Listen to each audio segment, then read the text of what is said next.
మళ్ళీ తెలంగాణ ఉద్యమం ఇలా ఉప్పొంగినము, మళ్ళీ న్యాయవాదులు మళ్ళీ ఉప్పంలాగా ఈ ఉద్యమాన్ని తీసుకెళ్లే అవకాశం వచ్చింది. కాబట్టి ఈ రోజు ఈ ధర్నా కార్యక్రమం మీ అందరినీ పిలవడం జరిగింది. మిత్రులారా, 25 రోజుల నుండి తెలంగాణ న్యాయవాదులు ఉద్యమంలో ఉన్నారు. తెలంగాణలో ఉన్న ప్రతి ఒక్కరికి అన్యాయం జరుగుతుందని కాబట్టి ఈ రోజు మనం ఈ ధర్నా ప్రోగ్రాం ఇచ్చాం. ఒక న్యాయవాదులే ఉద్యమం చేస్తే సరిపోదు.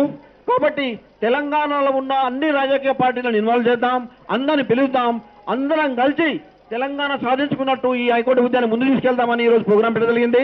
దయచేసి న్యాయవాదులందరూ కూడా ఎవరిని విమర్శించినా మనం ఆ విషయం మాట్లాడడానికి లేదు. దయచేసి ప్రొవోక్ కాకూడదు. అందరం కూడా ఆల్ పొలిటికల్ పార్టీస్ టుగెదర్ చేసుకొని ఢిల్లీ వెళ్ళి హైకోర్టు సాధించుకొని వద్దాం.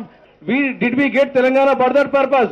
We got Telangana so that we are ruled by our own people, judiciary by our own people, employment to our own people.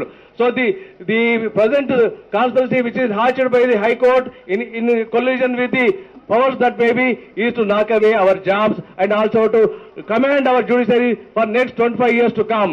We can't be mute spectators to this. The advocates were in the forefront of the agitation demanding that the injustice which has been caused for last 50 years we cannot tolerate no more. నన్ను ఎవడేం చేస్తాడని నువ్వు అనుకుంటున్నావేమో. నిజాం నవాబు ఇంతకంటే విర్రవీగిండు, లక్షల మందిని సైన్యం పెట్టుకున్నాడు.